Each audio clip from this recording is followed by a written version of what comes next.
The title of today's lecture no doubt reminds you of a passage in Goethe's Faust, when Faust, representing striving man, enters into a pact with evil powers, represented by the emissary from hell, Mephistopheles.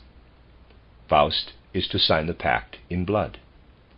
At first he regards this as a joke, but Goethe undoubtedly meant the words spoken by Mephistopheles at this point to be taken seriously. Quote, "Blood is a very special fluid." Close quote. Goethe commentators usually provide curious interpretations of this passage. You will be aware that so much has been written about Goethe's Faust that it can fill libraries. I naturally cannot go into what every commentator has said about this particular passage, but it all amounts more or less to what is said by a recent commentator, Professor Jakob Meine. Like others, he regards Mephistopheles' remark to be ironic, but Meine adds a curious sentence. I quote it in order to illustrate the amazing things said about Goethe's Faust. Meine states, quote, "The devil is an enemy of blood." Close quote.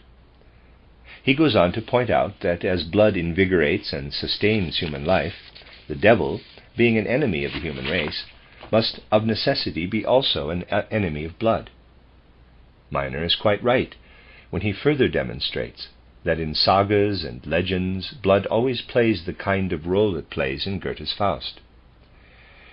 The oldest version of the Faust legend clearly describes how Faust makes a slight cut in his left hand with a penknife, dips a quill in the blood in order to sign the agreement, and as he does so, the blood flowing from the wound forms the words, quote, "O man, escape." Close quote. This is all quite correct, but what about the remark that the devil is an enemy of blood, and for that reason demands the signature written in blood? Can you imagine anyone wishing to possess the very thing he abhors? The only reasonable interpretation of the passage is that Goethe, as well as earlier writers of Faust legends, wishes to show that the devil regards blood as especially valuable, and that to him it is important that the deed is signed in blood, rather than in neutral ink. The supposition must be that the representative of the powers of evil believes, or rather is convinced, that he will gain a special power over Faust by possessing at least a drop of his blood. It is quite obvious that Faust must sign in blood, not because the devil is his enemy, but because he wants to have power over him. The reason behind this passage is a strange premonition, that if someone gains power over an individual's blood, one gains power over the person. In short, the feeling is that blood is a very special fluid, and it is the real issue in the fight for an individual's soul between good and evil. A radical change must come about in our modern understanding and evaluation of the sagas and myths handed down since ancient times. We cannot go on regarding legends, fables, and myths as childlike folklore, or pretentiously declare them to be poetical expressions of a nation's soul. The poetic soul of a nation is nothing but a fantasy product of donnish officialdom. Anyone with true insight into the soul of a people knows with certainty that the contents of fables and myths, depicting powerful beings and wonderful happenings, is something very much more profound than mere invention.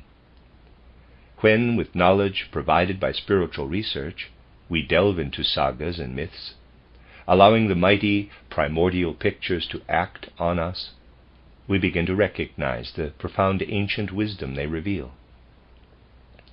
To begin with, one naturally wonders how it was possible for primitive man, with his unsophisticated views, to depict, in the form of fables and myths, cosmic riddles that are unveiled and described in exact terms by means of modern spiritual research. This at first seems very surprising. However, as further research reveals how these ancient fables and myths came into existence, one ceases to be amazed, and all doubt vanishes. One discovers that myths and fables, far from containing naive views, are filled with primordial wisdom. A thorough study of myths and fables yields infinitely more insight than today's intellectual, experimental sciences. Admittedly, the approach to such a study must be with spiritual scientific methods. Whatever legends have to say about blood is important, because in earlier times an individual's inherent wisdom made him aware of the true significance of blood, this special fluid that in human beings is a stream of flowing life. Whence this wisdom came in ancient times is not our concern today. It will be the subject of a later lecture, though an indication will be given at the close of this one. Today we shall look at the significance of blood in human evolution and its role in cultural life. However, our discussion will not be from a physiological or any other natural scientific point of view, but from that of spiritual science. It will be a help if, before pursuing our subject, we remind ourselves of a maxim that originated within the civilization of ancient Egypt, where the priestly wisdom of Hermes held sway. This maxim, which expresses a fundamental truth, is known as the Hermetic maxim, and runs as follows, quote, "As above, so below." Close quote. All kinds of trivial explanations of this saying are to be found, but the one that concerns us today is the following. It is obvious to spiritual science that the world accessible to our five senses, far from being complete in itself, is a manifestation of a spiritual world hidden behind it. This hidden world is called, according to the Hermetic maxim, the world above, or the upper world. The sense world, spread all about us, perceptible to our senses and accessible to our intellect, is called the world below, and is an expression of the spiritual world above it. The physical world is therefore not complete to the spiritual researcher, but is a kind of physiognomic expression of the soul and spirit world behind it. Just as when looking at a human face one does not stop short at its shape and features, but recognizes them as an expression of the soul and spirit behind them. What everyone does instinctively when faced with an ensouled being, the spiritual researcher does in regard to the whole world. The axiom, "as above, so below," when applied to a human being, means that a person's soul impulses come to expression on the face. A hard, coarse face demotes coarseness of soul. I think that should be denotes coarseness of soul. A smile, inner joy, and tears, inner suffering. Let us now apply the Hermetic axiom to the question, what is wisdom? Spiritual science has often pointed to the fact that human wisdom is related to experience, particularly to painful experience. For someone actually in the throes of pain and suffering, the immediate experience will no doubt be inner discord. But when pain and suffering have been conquered, when only their fruits remain, a person will say that from the experience a measure of wisdom is gained. The happiness, enjoyment, and contentment life brings one gratefully accepts. But more valuable by far, once it is overcome, is the pain and suffering, for to that people owe what wisdom they possess. Spiritual science recognizes in wisdom something like crystallized pain, pain transformed into its opposite. It is interesting that modern research, with its more materialistic approach, has come to the same conclusion. A book well worth reading was published recently about the mimicry of thought. The writer is not an anthroposophist, but a natural scientist and psychologist. He sets out to show that a person's thought life reveals itself in the physiognomy, and draws attention to the fact that a thinker's facial expression always suggests assimilated pain. Thus you see emerging, interspersed with more materialistic views, a confirmation of an ancient maxim that originated from spiritual knowledge. This will happen more and more frequently. You will find ancient wisdom gradually reappearing within the framework of modern science. Spiritual research confirms that everything that surrounds us in the world, the configuration of minerals, the covering of vegetation, the world of animals, is the physiognomic expression of the life of spirit behind it. It is the below, reflecting the above. Spiritual science maintains that what thus surrounds us can be properly understood only when one has knowledge of the above, that is, knowledge of the prototypes, the primordial beings from whom it all originated. Today, we shall turn our attention to that which creates on earth its physiognomic expression in the blood. Once the spiritual background of blood is understood, it will be recognized that such knowledge must, of necessity, influence our spiritual and cultural life. The problems human beings are facing today are momentous and pressing, especially educational problems, involving not only the young but also entire populations. These particular problems are bound to increase as time goes on. The great social upheavals taking place make this evident to anyone.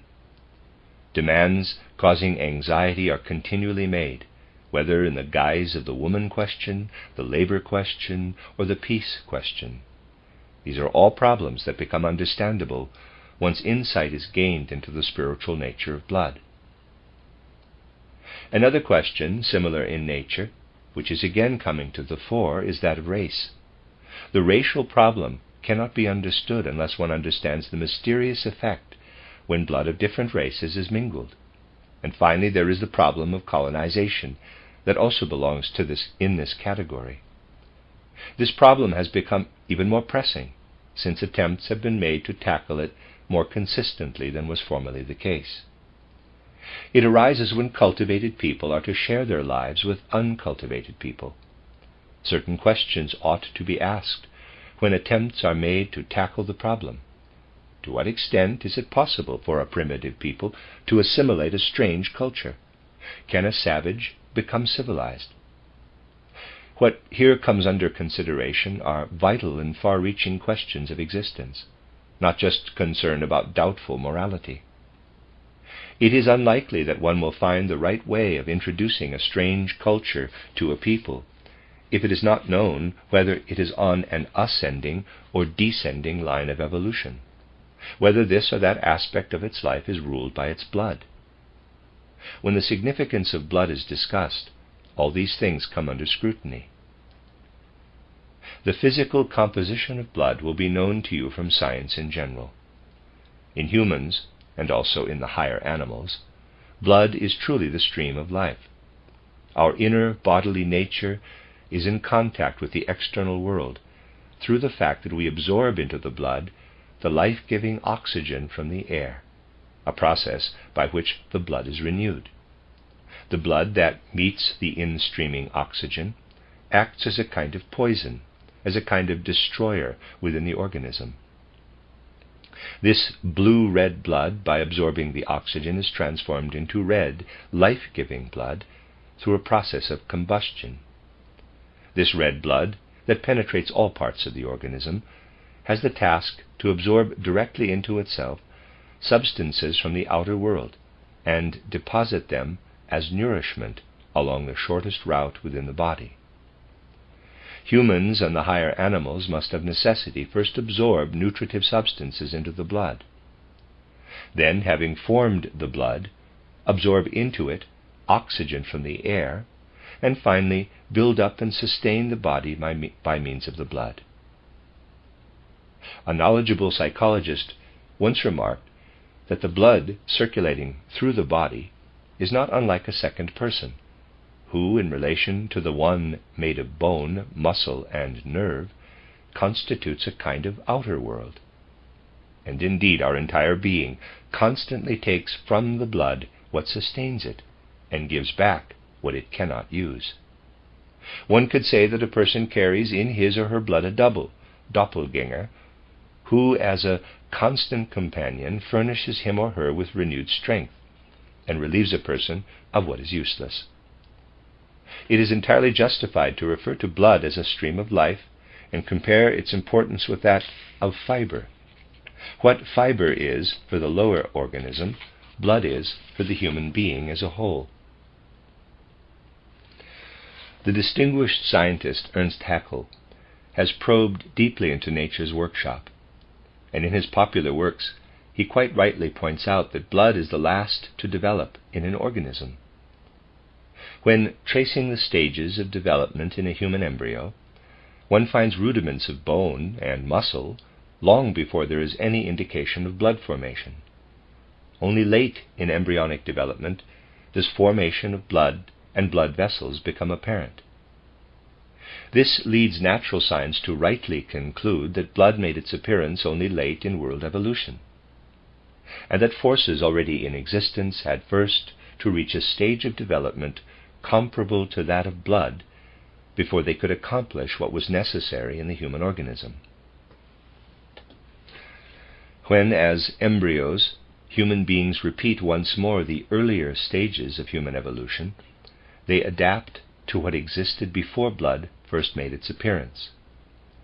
This a person must do in order to achieve the crowning glory of evolution, the enhancement and transmutation of all that went before into that special fluid that is blood.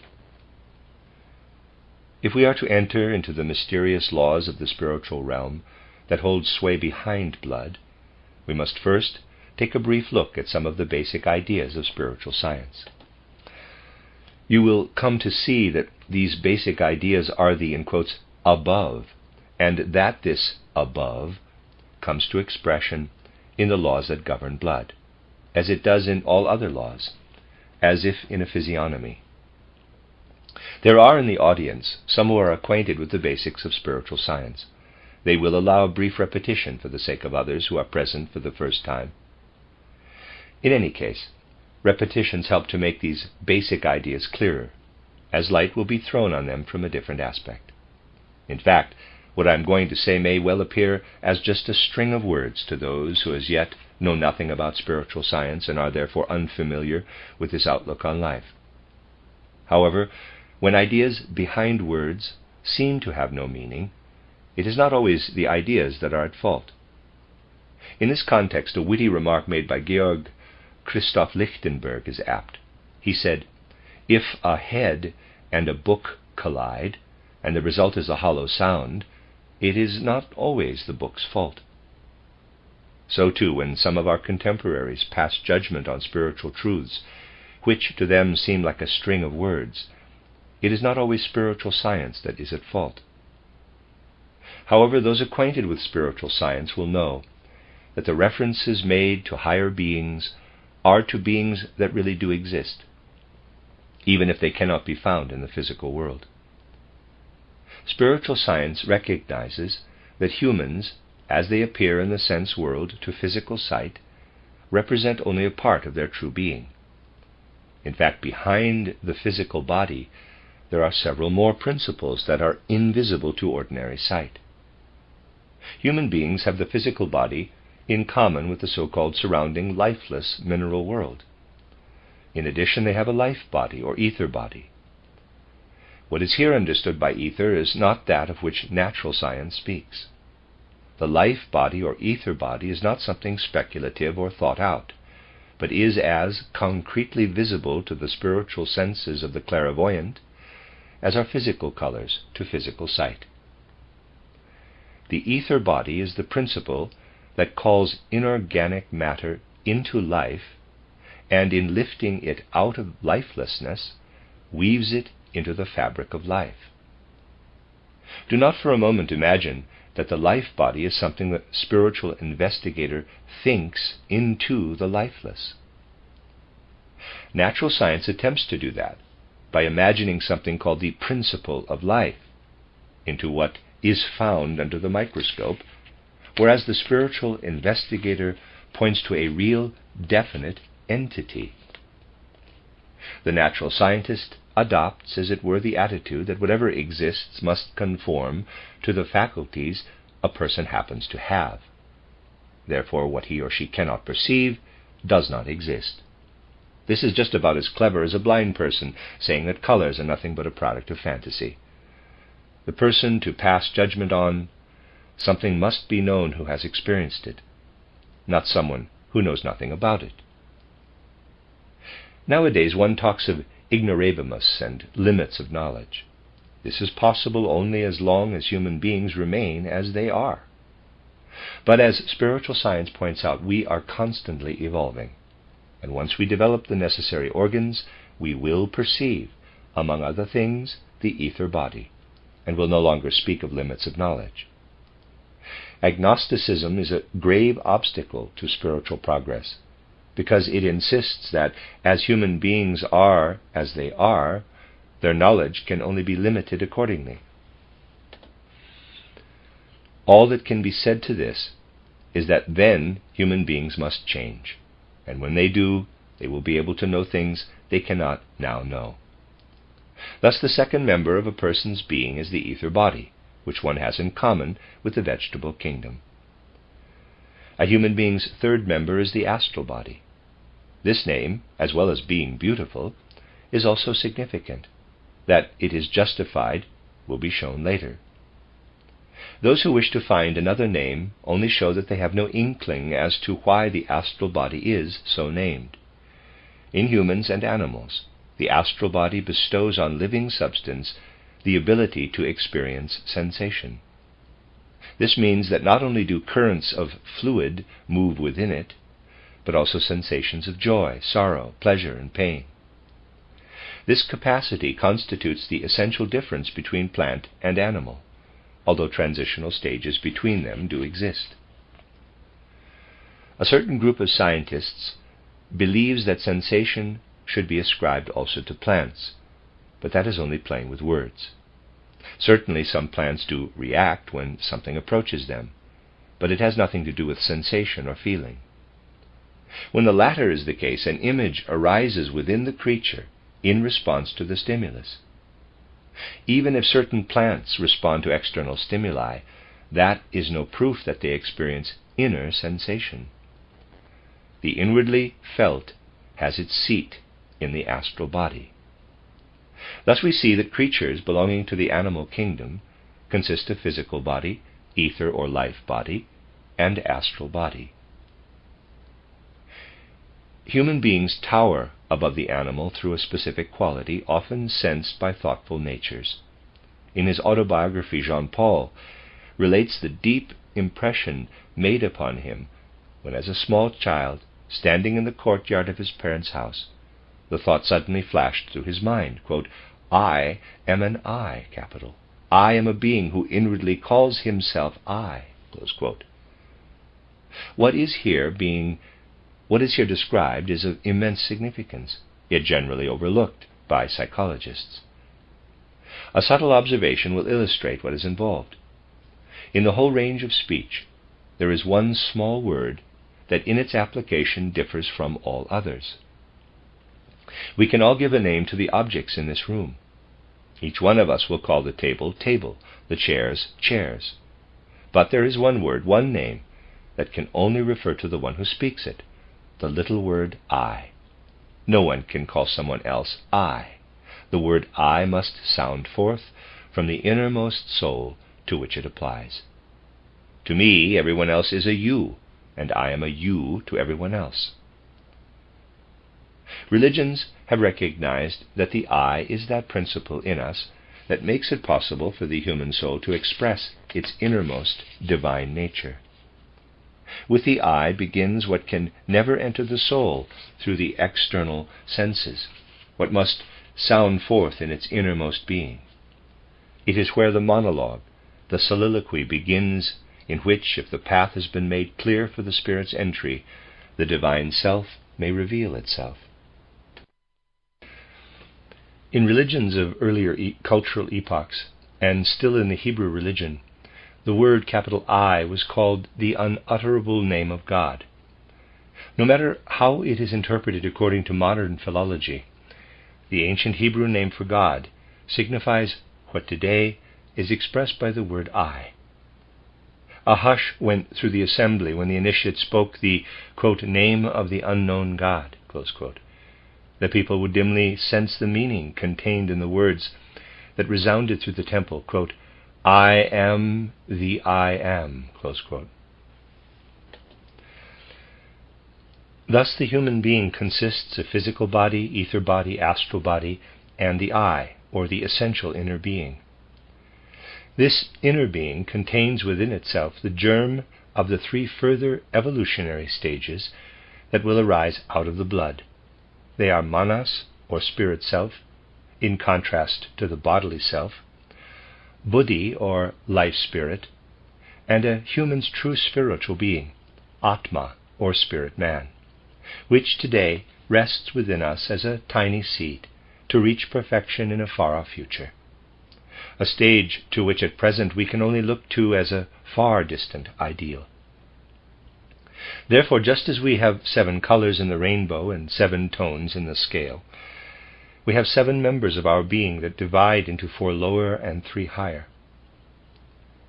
If we now look upon the 3 higher spiritual members as the above, and the 4 lower as the below, let us try to get a clear picture of how the above creates a physiognomic expression in the below as it appears to physical sight. Take first what we have in common with the whole inorganic nature, that is, that which crystallized into the form of a person's physical body. When we speak of the physical body, in a spiritual scientific sense, it is not what can be seen physically that is meant, but the combination of forces behind it that constructed this form. The next member of our being is the ether body, which plants and animals also possess, and by means of which they are endowed with life.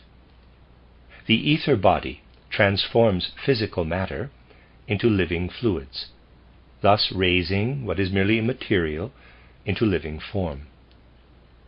In animal and human, the ether body is permeated by the astral body, which calls up in the circulating fluid inner participation of its movement, causing the movement to be reflected inwardly. We have now reached the point where the being of humans can be understood, insofar as they are related to the animal kingdom. The substances, such as oxygen, nitrogen, hydrogen, sulfur, phosphorus, and so forth, out of which our physical body is composed, are to be found outside in inorganic nature. If the substances, transformed by the ether body into living matter, are to attain the capacity to create inner mirror images of external events, then the ether body must be permeated by the astral body. It is the astral body that gives rise to sensations and feelings, but at the animal level it does so in a specific way. The ether body transforms inorganic substances into living fluids. The astral body transforms living substance into sensitive substance. But, and of this please take special note, a being composed of no more than the 3 bodies is only capable of sensing itself. It is only aware of its own life processes. Its existence is confined within the boundaries of its own being. This fact is most interesting, and it is important to keep it in mind. Look for a moment at what has developed in a lower animal. Inorganic matter is transformed into living substance, and living mobile substance into sensitive substance. The latter is to be found only where there is at least the rudiment of what, at a higher stage, becomes a developed nervous system. Thus we have inorganic substance, living substance, and nerve substance capable of sensation. In a crystal, you see manifest certain laws of inorganic life. A crystal can be formed only within the whole surrounding nature. No single entity could exist by itself, separated from the rest of the cosmos. If we were to be transferred a mile or 2 above the Earth's surface, we would die. Just as we are conceivable only within the environment to which we belong, where the necessary forces exist that combine to form and sustain us, so too in the case of a crystal. A person who knows how to look at a crystal will see it as an individual imprint of the whole of nature, indeed of the whole cosmos. George Leopold Chrétien Cuvier is quite right when he says that a competent anatomist is able to deduce from a single bone to what kind of animal it belongs, as each kind has its own specific bone formation. So you see that in the form of a crystal, a certain aspect of the whole cosmos is reflected, just as an aspect of the whole cosmos is imprinted on living substance. The fluid circulating in a living creature is a small world that mirrors the great world. When substance possesses not only life, but also experiences inner sensation, it mirrors universal laws. It becomes a microcosm that dimly senses within itself the whole macrocosm. As the crystal is an image of cosmic form, so is sentient life an image of cosmic life. The dullness of consciousness in simple creatures is compensated by its immense range, for mirrored in it is the whole cosmos. The constitution of humans is simply a more intricate structure, composed of the three bodies already found in simple sentient creatures. If you consider people while disregarding their blood, you have beings built up from the same substances as those to be found in their environment. Like the plant, human beings contain fluids that call mineral substances to life, which in turn incorporate a system of nerves. The first nerves to appear are those of the so-called sympathetic nervous system. In humans, it extends along both sides of the vertebral column, forming a series of knots from which it branches out and sends threads to the various organs, the lungs, the digestive tract, and so on. In the first instance, the sympathetic nervous system gives rise to the kind of sentient life just described. But a person's consciousness does not reach down far enough to experience the cosmic processes it mirrors. The surrounding cosmic world, out of which the human being as a living being is created, mirrors itself in the sympathetic nervous system. There is in these nerves a dull inner life. If human beings could dive down consciously into the sympathetic nervous system, while the higher nervous system fell asleep, they would behold in a world of light the workings of the great cosmic laws. Human beings once had a clairvoyant faculty that has been superseded. However, it can still be experienced if, through certain measures, the function of the higher nervous system is suspended, setting free the lower consciousness. When that happens, the world is experienced through the lower nervous system, in which the environment is mirrored in a special way. Certain lower animals still have this kind of consciousness. As explained, it is extremely dull, but provides a dim awareness of a far wider aspect of the world than the tiny section perceived by humans today. At the time when evolution had reached the stage of the cosmos being mirrored in the sympathetic nervous system, another event occurred in human beings. The spinal cord was added to the sympathetic nervous system. The system of brain and spinal cord extended to the organs, through which contact was established with the outer world. Once their organisms had reached this stage, humans were no longer obliged to be merely a mirror for the primordial cosmic laws. The mirror image itself now entered into relationship with the environment. The incorporation of the higher nervous system, in addition to the sympathetic nervous system, denoted the transformation that had occurred in the astral body.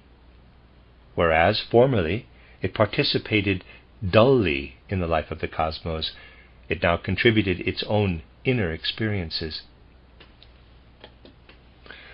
Through the sympathetic nervous system, a being senses what takes place outside itself. Through the higher nervous system, what takes place within itself. In individuals at the present stage of their evolution, the highest form of the nervous system is developed. It enables people to obtain from the highly structured astral body what is needed to formulate mental pictures of the outer world.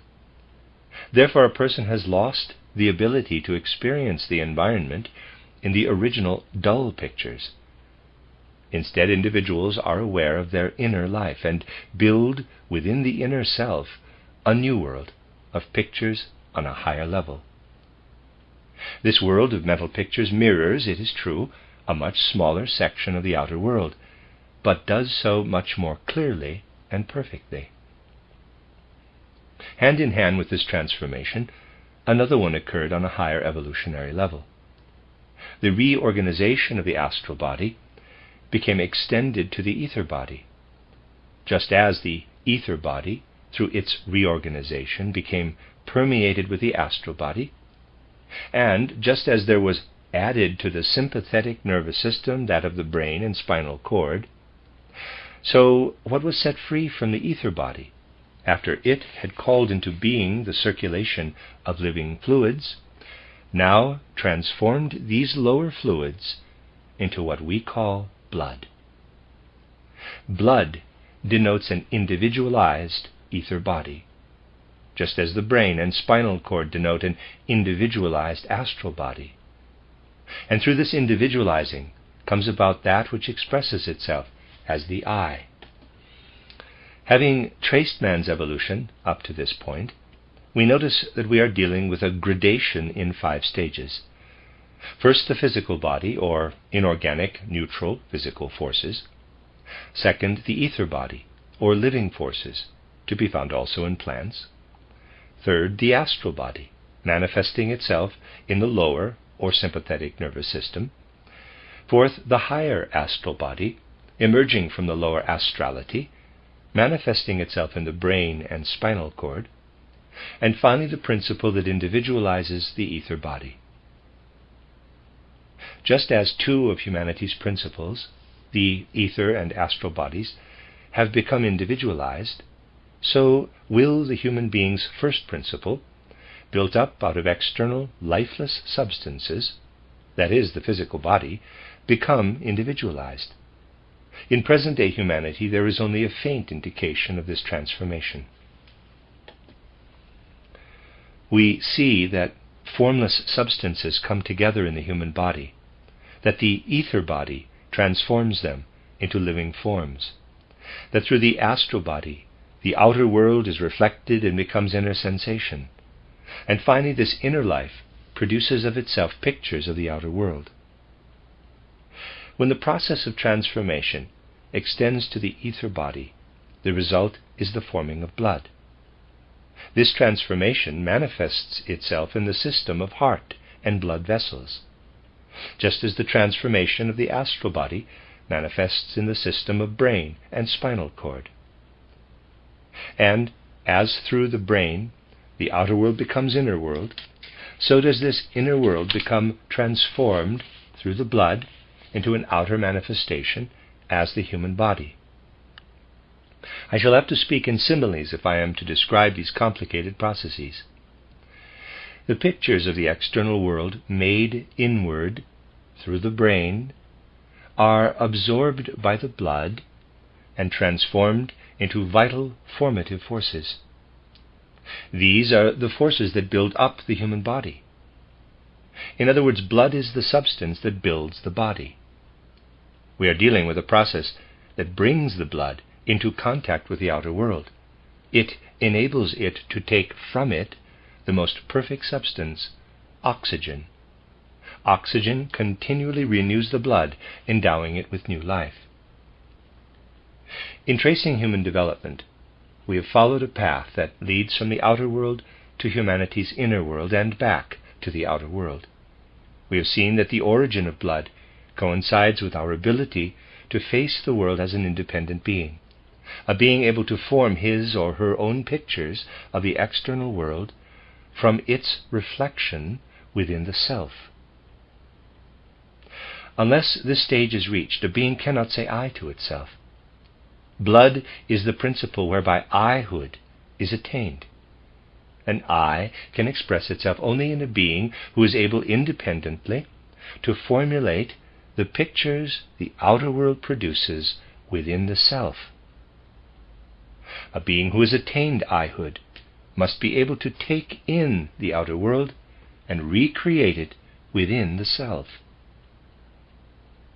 If we possessed only a brain without a spinal cord, we would still reproduce within ourselves pictures of the outer world and be aware of them, but only as a mirror image. It is quite different when we are able to build up anew what is repeated within ourselves. For then what we thus build up is no longer merely pictures of the outer world, it is the I. A being who possesses brain and spinal cord will not only mirror the outer world, as does a being with only the sympathetic nervous system, but will also experience the mirrored picture as inner life. A being who in addition possesses blood will experience inner life within the self. The blood, assisted by oxygen taken from the outer world, builds up the individual body according to the inner pictures. This is experienced as perception of the I. The I turns its vision inward into a person's being, and its will outward to the world. This twofold direction manifests itself in the blood, which directs its forces inward, building up a person's being, and outward toward the oxygen.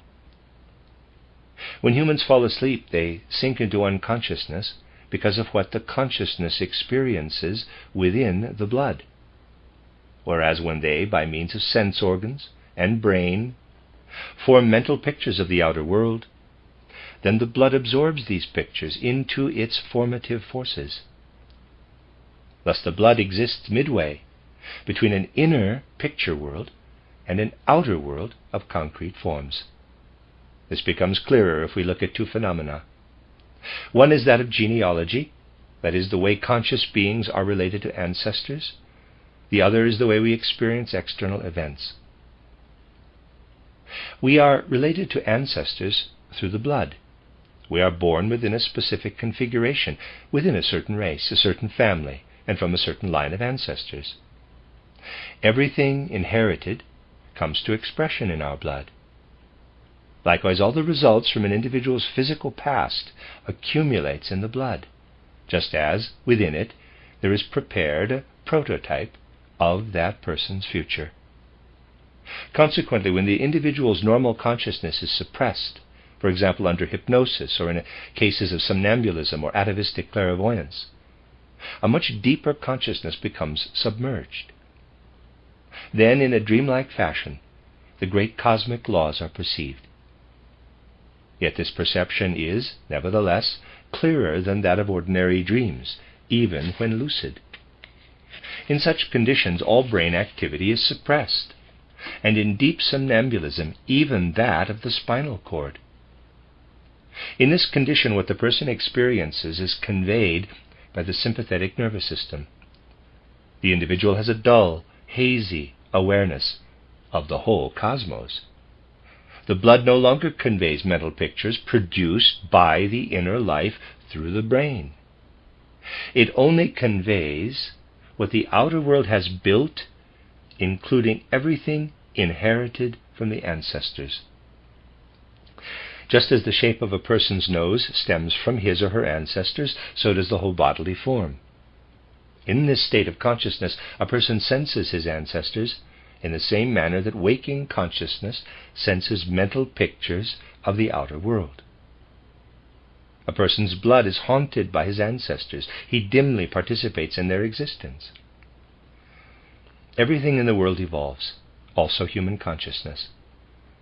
If we go back to the time when our remote ancestors lived, we find that they possessed a different type of consciousness. Today, during waking life, we perceive external objects through the senses and transform them into mental pictures that act on our blood.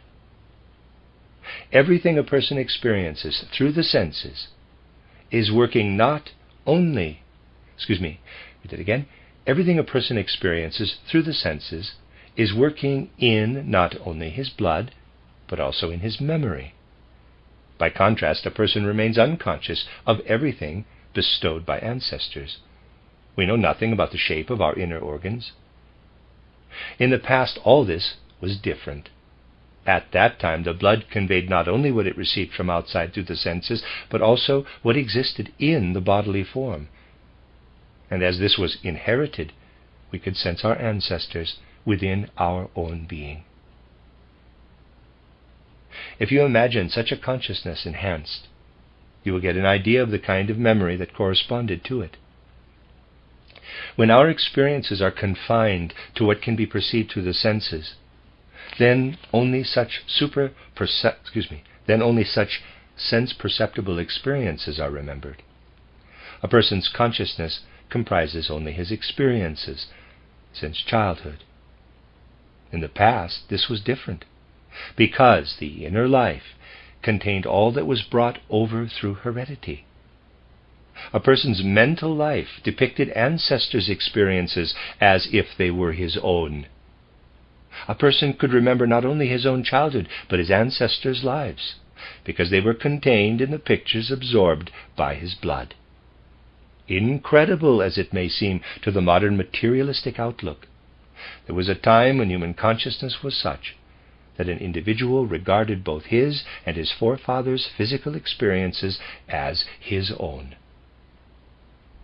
When someone said, quote, "I have experienced," close quote, he referred not only to personally known events, but also to events experienced by his ancestors.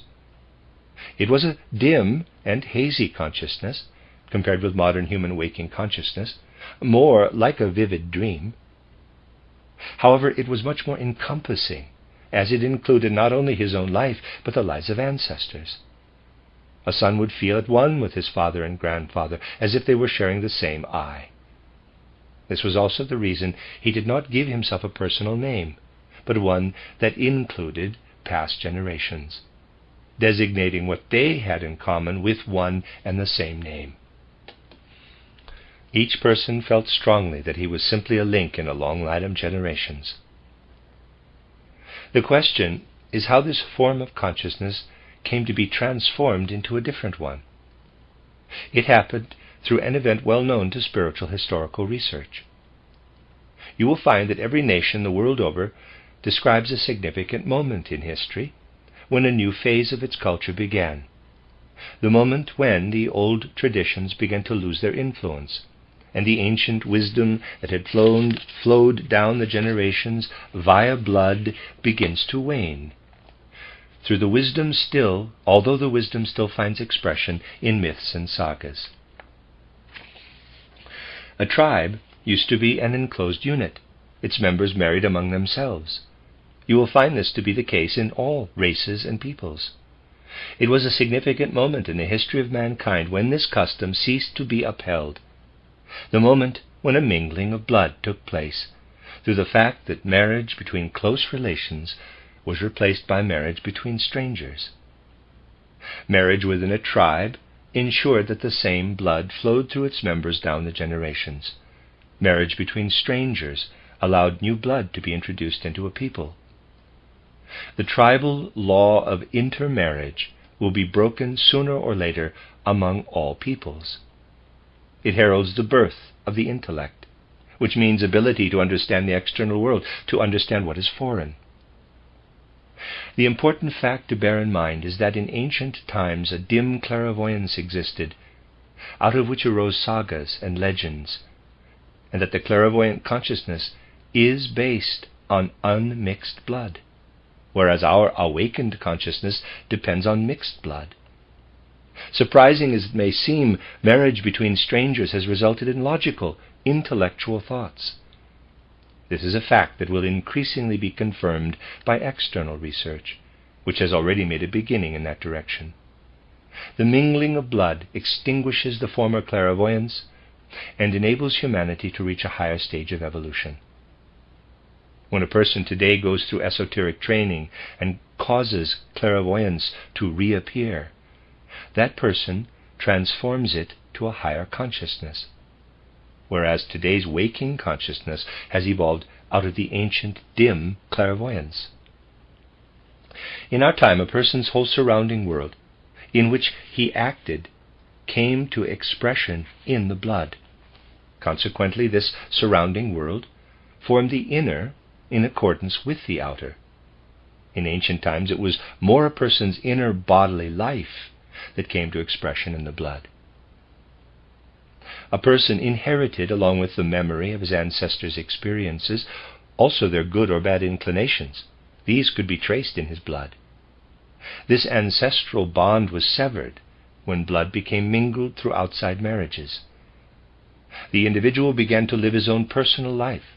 He learned to govern his moral inclinations according to his own experiences. Thus, ancestral power holds sway in unmixed blood, that of personal experience in mixed blood. Myths and legends told of these things. Quote, "That which has power over thy blood has power over thee." Close quote. Ancestral power over a folk came to an end when the blood, through being mingled with foreign blood, ceased to be receptive to its influence. This held good in all circumstances.